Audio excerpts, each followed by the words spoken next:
Unfortunately for the second one, I'm having a little bit of a harder time. I think the cover is also so beautiful. Like, I think that's what intrigued me first. Oh, this one actually, and it already has 105 ratings. I hate it when people do that. Hi, welcome back to my channel. So today I am filming my August TBR jar prompt polls. Normally I try to do 3 to 4 prompt polls per month, but unfortunately I'm usually not finishing them. I've done it for 3 months now, and I'd say 50% of the books that I pull, I do end up reading and really loving, and then the other 50%, I either don't love, but I finish anyways, or I just don't even finish at all. Or I love it and I don't even finish it. Like, it's not because I dislike it that I'm not finishing it, it's just, I don't know, I'm not finishing it. So I'm not gonna pull 4 like last month, and I'm not gonna pull 3 like the month before. I'm only going to pull 2 this month, and I'm really gonna try to finish it. If I finish both of them, then next month I'll go back to pulling 3 or 4, but we'll see. And as per usual, I have in the description a link to some prompts that you can just print out at home. It's a printable that I made if you want to purchase it, or if you don't want to purchase it, and if you're a DIY person like me, then you can watch my video. I'll link it up here of me creating my TBR prompt jar and then reading you everything that's inside.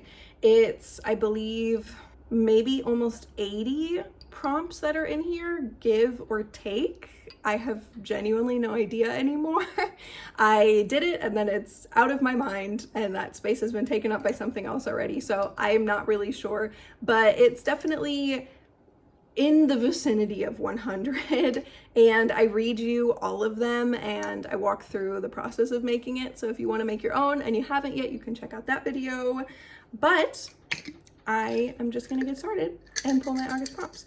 So like I said, I'm just gonna do 2. I'm like really gonna try to get down from the bottom here.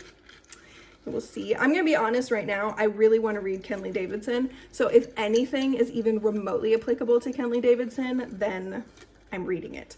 I'm grabbing this one and I don't want to grab the other ones. So I'm gonna put the other ones that just popped out back in.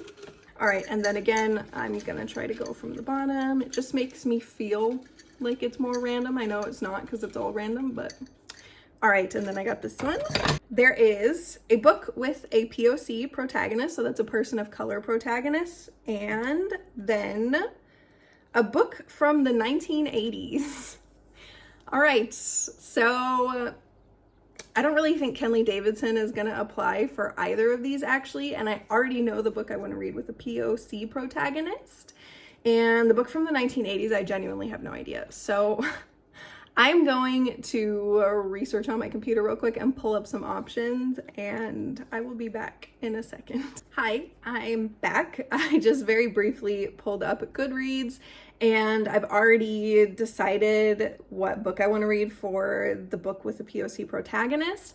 I really wanted to read a book, like not just with a POC protagonist, but also with a POC author, because I just feel like if the prompt is to support diversity in literature, then I want to support it in all of the possible ways and not just one single way, as in just the protagonist of the book. I also want to support diversity in authorship and not just in protagonists.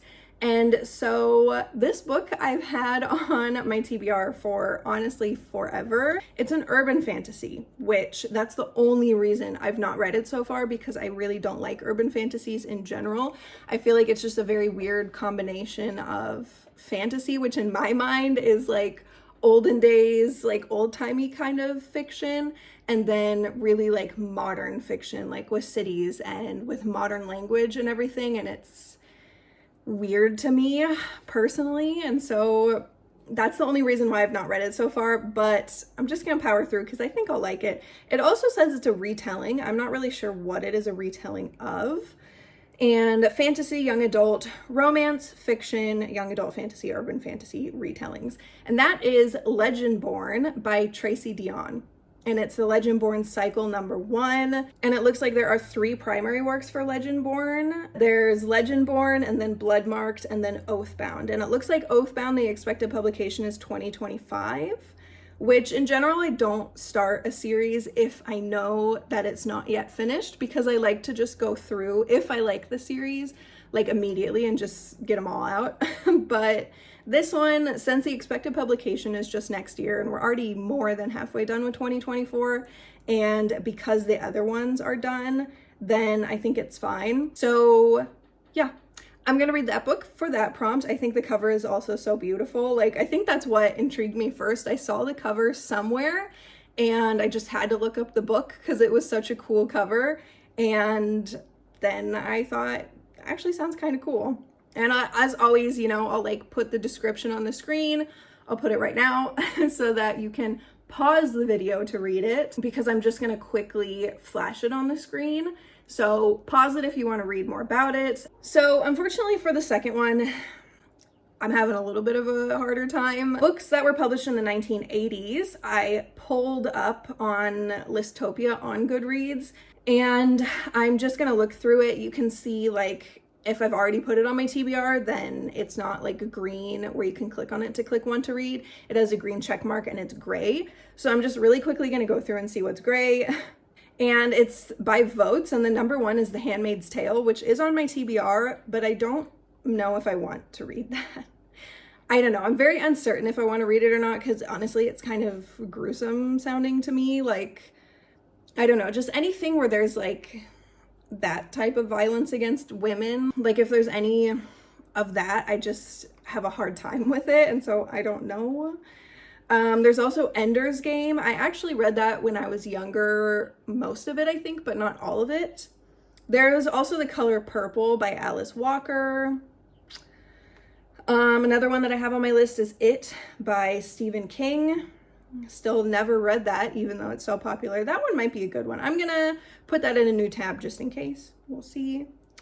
The Mists of Avalon. I don't even remember putting that on my TBR, by Marion Zimmer Bradley. Very short description for this. Here's the magical legend of King Arthur, vividly retold through the eyes and lives of the women who wielded power from behind the throne. A spellbinding novel, an extraordinary literary achievement. The Mists of Avalon will stay with you for a long time to come.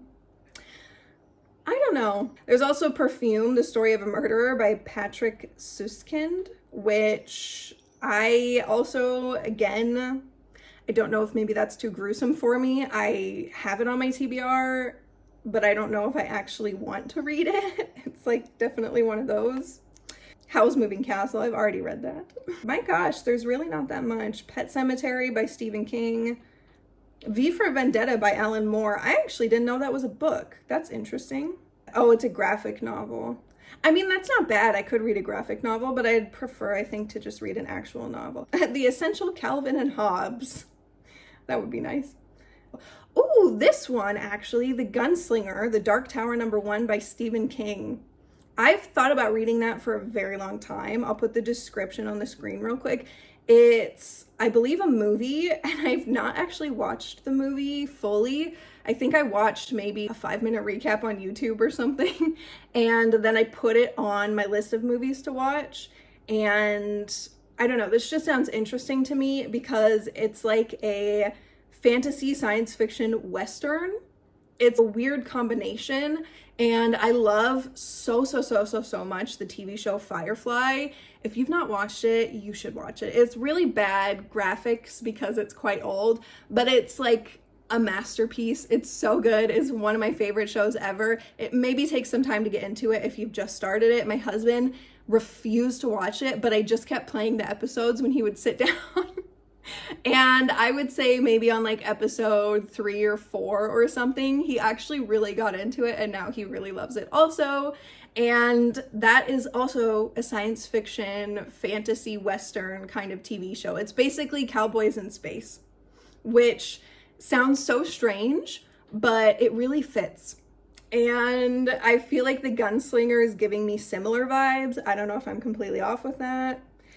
Also, The Color of Magic, Discworld #1 by Terry Pratchett. I don't know if I want to get into the whole Discworld world. Like, I think it's maybe a little bit too much for me at this point in time because I've got a lot going on with school. and I just don't know.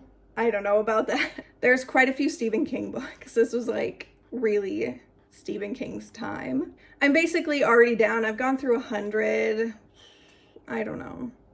Kind of seems like it's maybe going to be between The Gunslinger or It by Stephen King. Yeah. But I will click, like, there's another list that this one is linking to, and it's specifically best fantasy of the 1980s. So I'm going to click on that and see. I've also heard about the Shannara trilogy, that it's quite good. I see the Shannara trilogy number 2 was in the 1980s. I don't know about the first one. Book 1 was 1977, so unfortunately it's too early. There's Magician Apprentice, which is the Rift War Saga number 1 by Raymond E. Feist. And it says, it's a very short description, so I'll just read it. To the forest on the shore of the Kingdom of the Isles, the orphan Pug came to study with the master magician Colgan. His courage won him a place at court and the heart of a lovely princess, but he was ill at ease with normal wizardry. Yet his strange magic may save 2 worlds from dark beings who opened space-time to renew the age-old battle between order and chaos. Yeah. Definitely add that to the list. There's not honestly anything that's like really gripping me so much. Like with Legendborn, the second I saw it, I was like, that's it. That's what I want to read next month. And with this, it's kind of just like, I don't know, like I don't really want to read an epic fantasy, but I feel like all of the fantasy books from the 1980s are epic fantasies. Like there's no fantasy books really on this list, at least, that are shorter fantasy books or standalone fantasy books. Like, I don't know, maybe that's a very modern thing, but these are all like intense sagas, like with 20 plus books and like 600 pages each, and I just don't know if I want to get into that. Matilda, that's a good book by Ronald Dahl. I'm not going to read it, but it's a good book. Maybe I should. I don't know. I guess it's between the books that I already found, because I'm not really seeing anything else. So I think I'm going to take out Magician Apprentice by Raymond E. Feist, because I just don't really want to read something that's so long and something that's going to be epic fantasy.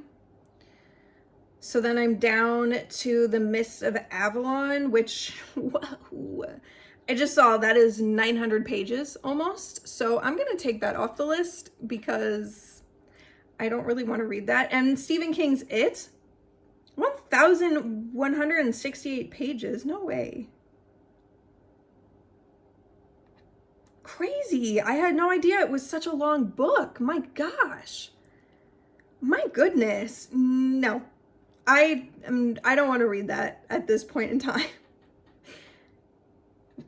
Oh my gosh. This one, like because this is a paperback in Spanish. My gosh. In Spanish, it's 1,504 pages. No, I don't want to read this one. I'm sorry. Maybe one day. So really the only one left then by doing the process of elimination is The Gunslinger by Stephen King. And that one is a nice, crisp 231 pages, which is absolutely doable. I would say anything like 400 or less would be totally fine for me this coming month, but I just don't have the energy in me to do anything more at this point in time. I will get back to it. Everyone goes through seasons, and right now I'm in like a season where I don't want to read long books. I kind of just want to like get through books a little bit more frequently and switch between them for some variety.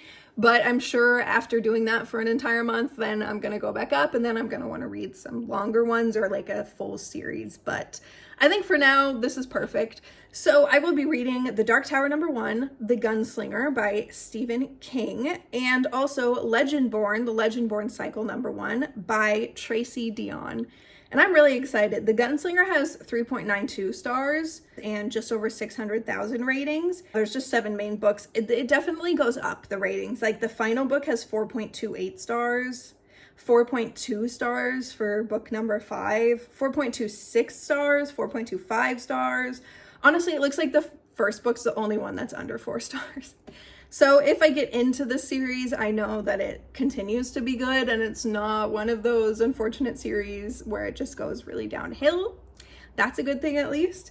And then Legendborn has 4.34 stars and almost 150,000 ratings, which is quite good. It also seems like it really stays up high in the ratings.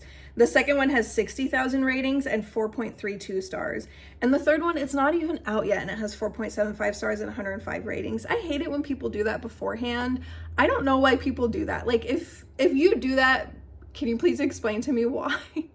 Like, why, if you've never read it yet, would you rate something based on, I don't know, just what you think the author is gonna do? It just seems so crazy to me, and it is really annoying because I feel like then I see books like this and I think because it has such a high rating, it's out, it's published, and people are really loving it, and then I'm always disappointed when I click on it and it's not even remotely published yet. It's not even publishing this year. It's expected to be published next year. It's not even having an official date yet, and it already has 105 ratings. I hate it when people do that. It drives me so crazy. So anyways, those are my choices, my 2 choices. I'm pretty excited about them. I think it's gonna be a good month. I think it's not gonna be too stressful, which is good. I start classes again in the middle of August, so I'm gonna try to finish everything I can in the first half of August. Fingers crossed and knock on wood, we'll see. But yeah, I'm not really sure once my classes start how much time I'm gonna have. I'm just taking 2 classes and they're not like intense sped up classes like my last semester, which was awful. They're just normal classes, but they're language classes, both of them. It's Spanish and Japanese. So I don't know, we'll see. Anyways, I hope that you guys, if you also pulled some prompts for August, that you enjoyed them and that you also have a good reading month in August. And I hope that everyone has a great day. Thank you for watching this video, and I will see you in my next video. Bye.